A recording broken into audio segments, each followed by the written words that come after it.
Hey guys, hope everybody's doing well. I've got a full cup of coffee, almost full cup of coffee, and figured it was a good time to talk about my experience, my overall impression of the XMC-2. I've had this unit for a couple of months now. Now I know that timeline doesn't quite line up with the video that I just posted. I've held on to that video for quite a while. Finally decided to post it a couple days ago. The reason is I wasn't really happy with it. Not usually overly critical of my videos, but it just seemed that I was rambling on quite a bit. It was a lot of late nights, and there's a few mistakes that I had made, so I wasn't really happy with it. But decided just to put it up, and it is what it is. This time around, I have some notes, so hopefully things are a little bit more concise and clearly expressed on my part. I've also just finished going down the rabbit hole of the audio science reviews, review of the XMC-2. Went through all the forums and went through Emotiva's forums about the review, and yeah, it was. There are a lot of diverse opinions, and so I figure I'd talk about that a little bit tonight. There's also a lengthy forum on the various bugs that people have encountered while using their XMC-2. I've read through a lot of it, and I'll try and keep them in mind when I talk about my unit. So let's start out with my opinion, my thoughts on the audio science review of the XMC-2.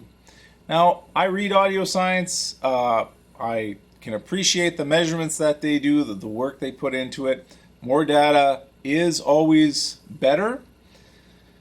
I've always had a couple concerns, a couple things that jump out at me right away. Now, science is in the title, the audio science review.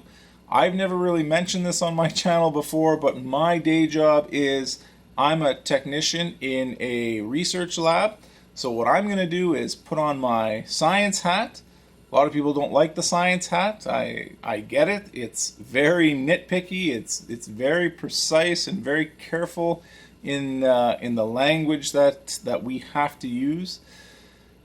And we also carry a certain responsibility that the data that is presented is taken in context. Anyway, the first thing that jumps out at me is they always say that they get a user submitted sample. Someone will send them something, they put it on the bench and test it.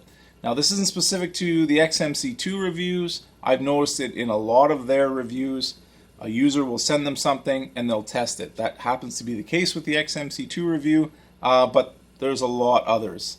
The problem is the history, where the sample came from, the circumstances around the sample, they matter. They matter a lot. They can support the measurements that you make and the conclusions that you draw from it, or they can put the measurements that you make into question. If something doesn't seem right for a certain sample, well then you have to check and go back and make sure that what you've done is accurate.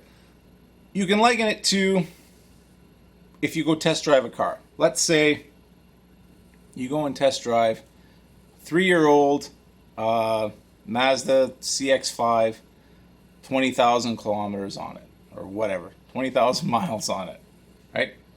You take it for a test drive, you notice there's a clunk in the transmission, right?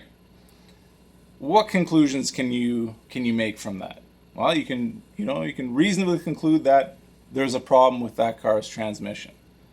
Can you reasonably conclude that all Mazdas that are 3 years old and have 20,000 kilometers have a problem with their transmission? Can you make that broadening of that conclusion? A lot of people, it's pretty clear that that particular unit has a problem, but it becomes really unclear. You get into the gray areas very quickly when you try and broaden out that conclusion. And it's really easy to make mistakes and fool yourself.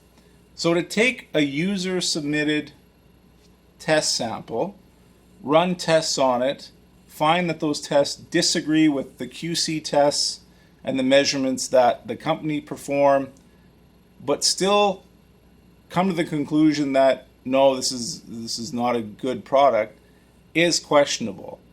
At the very least, and I don't think this is unreasonable, you could, at least I would, if I was writing the report up, I would put a disclaimer on there saying, this is a user submitted sample.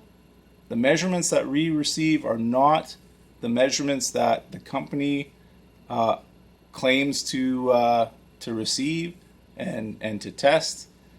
And as a consequence, this unit may not be representative of a standard production model. I don't think that that's an unreasonable disclaimer to put into your report, especially when you're dealing with a user submitted sample. I've gone through the forums. I've looked at the measurements from Lonnie at Emotiva. I'm confident that this unit measures well, or actually really good, and yeah, it's not really a concern for me anymore. All right, so let's go through my overall experiences. Unit showed up at my place, quick shipping, very low brokerage fees, and yeah, wrapped and packed absolutely perfectly. Set it up. Menu system very similar, well, actually exactly the same as the XMC1, so I was already super comfortable with using it. Some of the menu options are a little bit sluggish. One of the things reported on the forums is people are complaining about how sluggish the menu is. I didn't notice any of that. There are a couple of options that when you select them, they do take a couple seconds to kick in. Again, it's a computer. It's communicating with a bunch of different modules, so it takes a couple seconds. You just gotta wait. Did not rise to the level of frustration in any way. It was just, yeah, it just worked. Setup was a piece of cake. Didn't have any problem with the setup at all. So I upgraded my XMC1, dropped in the XMC2 as a direct replacement. So it's controlling a 7.2 channel setup with a 1080p projector. I plugged the subs into the left and right front height channels, I believe they are, configured them for dual mono. Dirac recognized them as two independent subs and calibrated them accordingly. Had no trouble there. For my input sources, I have a NVIDIA Shield, an old Blu-ray player, a Wii, an old Nintendo Wii that we'll talk about briefly, and a turntable. Now, HDMI syncing seems to be a huge pain for a lot of people, including Emotiva, but I haven't really had any trouble. At least the trouble that I have had, I haven't been able to pinpoint to the XMC2 specifically. The Blu-ray player, the Wii, have had no trouble at all. The only issues that I did have was with the NVIDIA Shield, and that would happen when the Shield would go into sleep mode, basically turn off the video output, and then trying to wake it back up, you would hear the unit moving, the on-screen cursor moving around, but you wouldn't get any video. Now, again, I couldn't tie it to the XMC2 specifically because sometimes when I cycled the inputs on the XMC2, the picture would come back, but sometimes when I cycled the inputs on the projector, the picture would come back. So I don't know. I really can't pinpoint the culprit of that issue.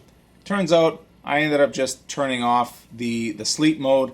Now the NVIDIA Shield just goes into a screensaver. It works out a lot better. It alleviates the problem of me or somebody else forgetting to shut off the projector because you're in a rush. It's hard to notice a blank screen, a black screen when the projector's on. So in the end, I just ended up having the screensaver come on, and it never loses sync. When I'm powering up the Shield from a power off state, it never seems to have trouble syncing up the video. Everything seems to work fine. In my previous video, I had mentioned that the CEC wasn't working on my unit. Turns out that you learn two lessons. The first lesson is sometimes it's good to read the manual. Second lesson is always check your work if you're setting things up late at night. Turns out I added the HDMI in the wrong output. It's only one output. It's the HDMI 2, the one that's closest to the edge of the unit that supports the CEC. I think it's CEC. When I plugged it in, it all worked great. I can control the XMC-2, the volume and the power from my NVIDIA Shield remote, from the Blu-ray remote, from the projector remote. It all just works. It's really nice having the volume control. I never had that working on the XMC-1, but it's super nice using the volume control from the NVIDIA Shield. It's a small space down here, but the remotes still seem to go missing. I don't know how it happens, but it does. So that all works perfectly fine. Never don't have a problem with it. Now for my old Wii, what I use is a converter box from the old school component outputs through a converter box and what is called an upscaling box. I'm not sure how much processing they can do on the old video signal, but surprisingly it works very well. The XMC2 has no trouble with the HDMI input from this source, and now instead of it being a 4:3 screen, which was typical on the XMC1, it's a full 16:9 screen on the projector for the XMC2. So that has definitely improved. And surprisingly enough, the audio is really good. We mainly use the Wii. We still play Rock Band, and it sounds pretty good, all things considering. The Wii is definitely not known for sound quality or picture quality. Even then, it still manages to sound pretty good. And for the Dirac Live room correction, not as simple as the XMC1. You do need an interface between the XMC2 and the software. So Emotiva gives you a little Raspberry Pi with a custom OS on it, a switch, and a bunch of other cables and whatnots. I never use the switch. I just plug the Raspberry Pi directly into the switch that I already have in there. I have a bunch of devices connected to the internet, so it was pretty straightforward. I didn't have any connection problems to the XMC2. Once you enable Dirac, it all just communicates and works quite well. Did have a problem with the software on my laptop. It would crash quite often. Basically, you just keep restarting it until it stops crashing and go from there.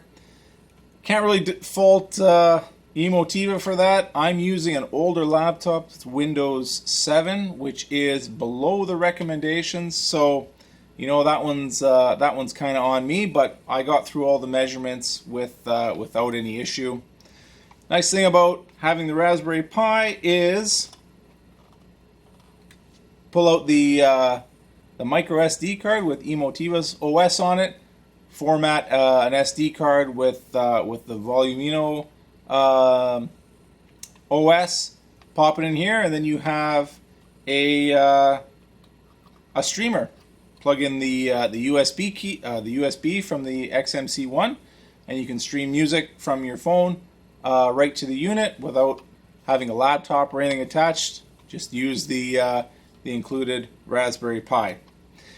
Now, I've read on the forums that people leave these connected all the time to plugged in all the time, connected all the time to their network with the Emotiva OS on it.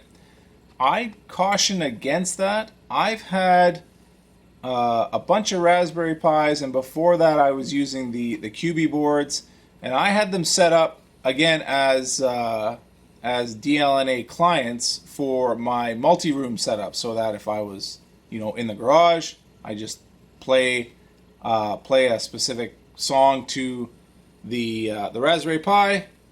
It passes it on to the multi-room amp, and it worked. I recall that those OSs would corrupt fairly regularly. Every 6 months, I would get a corrupted OS. You'd have to re-image the micro SD card, and then you would be back up and running. So I would caution against leaving the Raspberry Pi with the Emotiva OS running on it. I would plug this in and use it only when necessary. Store the micro SD card in a safe space. Get another $10 micro SD card. Use it as a media streamer. Now, the one tedious part about this setup was definitely doing the Dirac Live measurements. I'm only setting up a 7.2 channel system, and even I had to break it up into multiple days of measuring. If I wasn't getting annoyed at listening to the test tones, somebody else in the house was getting annoyed at listening to the test tones. The nice thing is the software makes it really easy to do a bunch of measurements, quit for the night, and then start up again the next day. It's really quite seamless. But like I said, it's a lot. It's a lot to listen to, even with 7.2 setup. If I had to do the full 16 channels, man, that would take me 3 or 4 days of measurements. It's a lot. There's a lot of measurement points to go through. Now, I set up my 2 banks of Dirac filters, one being for surround sound, the other one being for 2-channel listening. For the surround sound, I use the widest seating arrangement that is available on Dirac Live, and I spread my measurement points over 3 seating positions in my room. Didn't use anything fancy to hold the microphone. I have 2 tripods that I use for filming. I took one of the tripods, taped the mic to it with some packing tape, and put some marks on the vertical adjustments, and that was it. Went from there, made sure the mic was pointing to the ceiling, and took the measurements. So how did my results turn out? Were the endless barrage of test tones worth it in the end? I'll start with my 2-channel setup, and let me just say that obviously my room and my speakers are going to measure differently than yours, but hopefully the idea is Dirac is going to correct everybody's speakers and improve the overall sound of whatever system you're using. Now, I remember from the XMC-1 and my Dirac measurements before that the 95Fs that I'm using for my left and right channels measure fairly flat. It's quite surprising. They measure quite well. The only difference between the left and right channel is the left channel. There is a boost in the bass frequencies. It kind of kicks in just below 50 hertz and then rolls off as the speaker rolls off, and that's due to the fact that it's in the corner. There's a corner wall beside that speaker, whereas the right speaker doesn't. It's just open on the right hand side. And yeah, you notice the bass, the increase in the bass frequencies. You don't really hear it when you're listening to the turntable. It may be there, but it's so low frequency that it's non-directional. If anything, it's just a subtle increase in those low frequencies. But overall, the left and right channels measure fairly flat, so wasn't really expecting Dirac to change the sound all that much when compared to the XMC-2 not using Dirac. Now, I've spent a number of days both with the surround sound preset and the 2-channel preset, testing various modes, turning Dirac on, turning it off. I've spent a few days actually, with Dirac off, just listening to the system, both in 2-channel and surround sound. Turned it on, went back and forth. With 2-channel listening, I spent a lot of time going through the stereo mode with Dirac enabled and disabled, and direct mode, just going back and forth between the two modes over a number of days, just so I can have a good idea of what's happening. In the 2-channel mode, wasn't expecting much because the speakers measure flat inherently. I didn't change the Dirac curve. I left everything as default. I've successfully completed one set of measurements for both speaker presets. I do eventually plan to go back and play around with the curve a little bit. It's just a matter of time. In the 2-channel configuration, it was really hard to notice a difference. Everything sounds great. It sounds really good. If I'm gonna, if anything, slightly better clarity on the high end, slightly fuller bass and mid sections, but it's really it's really subtle, if anything, and I went back and forth, and it's tough. They both sound really good. The one thing that is noticeable with Dirac enabled, the soundstage is a lot wider. That is probably the most notable thing with Dirac enabled and disabled. I've noticed that the 95Fs, they center image like champions. Everybody who listens to music, who sits down here, listens to some 2-channel music, they could swear that the center speaker is on, and a lot of people have to actually get up and just check. And once you obviously walk closer, you realize very quickly that the sound is coming out of the left and right channels. So with Dirac disabled, you get that rock solid center imaging with these speakers. With Dirac enabled, the sound field widens out. It's it's quite noticeable. You can pick out where certain things are in the sound field a lot easier. It's just that's the major difference. So for that reason, when I'm using the USB DAC, the USB stream, I leave stereo mode with Dirac enabled. It works quite well, and then run reference stereo for my turntable. And for the surround speaker preset, it was pretty clear that listening to what seemed like endless Dirac test tones was definitely worth it. As soon as the filter set was applied, I noticed an immediate improvement in the detail and clarity from all the channels, not just with dialogue, but effects, the soundtrack, everything just got crystal clear. It was really quite dramatic, and I find this is even more reinforced by the new up mixers that are on the XMC-2. When you're playing a true HD soundtrack, it's up mixed by the Atmos up mixer. I'm just going to call it the Atmos up mixer. I don't know the technical name for it. That's the name that's displayed on the XMC-2. I remember back in the days of Pro Logic, it was almost pointless to have surround channels because nothing was, or very little was ever played out of the surround channels. Things got a little bit better with Dolby Digital DTS from DVDs, and better when Blu-rays and True HD came out. There's more effects on the surround channels.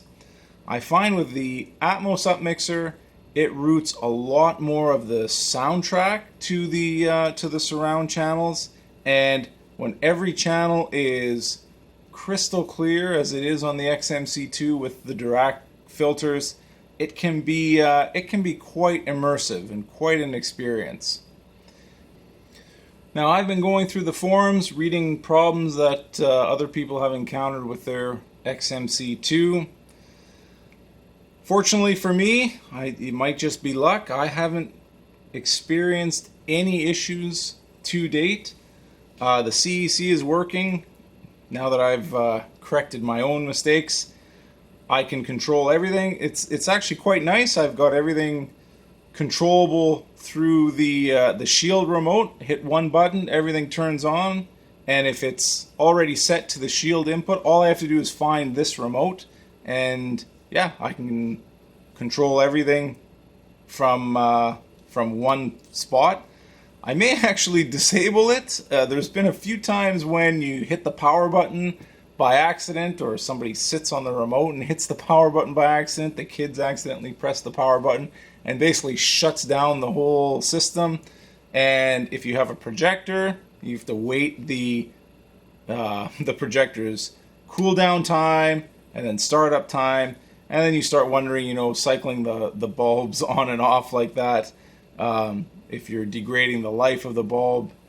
So I don't know. I may keep it on, may turn it off. It's not that big of a deal. In terms of audio issues, haven't had issues. People have reported hearing pops and crackles out of various channels on their setup. I haven't experienced any of that. Again, I'm not pushing the XMC-2 to its full potential. I'm not using all the channels yet. I'm only using 7.2, a 7.2 channel setup. So it could be a problem related to the overhead speakers. If you're using overhead speakers, I'm not sure. I haven't experienced it. There's also a forum of people talking about the XMC-2, or maybe it's all the Gen 3 processors. Anyway, where they are overemphasizing the bass frequencies below the crossover points. Now, I've listened to my XMC-2 in pretty much every mode possible and compared it, to the reference stereo mode that I'm hearing. I don't hear a dramatic bass increase. And when I check the modes that this issue seems to be associated with, the mode that I'm using isn't on that list, so I may have just lucked out and I'm not experiencing it. Again, my subs are configured and connected to the left and right sub output on the XMC-2. They're configured in dual mono, and that configuration isn't present on their list of known issues. So again, I may have just lucked out and missed it. Now, Emotiva says that they'll be fixing this issue on the next firmware release, which is good news because hopefully this setup isn't going to remain a 7.2 channel setup for much longer. I'd like to utilize the full potential of the XMC-2 and hopefully get into an Atmos setup down here. This room has a number of issues with that, but that's a subject for another video. Now, I understand the frustration that people have. This is not a cheap unit. If you're going to buy it outright, it's a lot of money. It's over double what I paid for the XMC-1.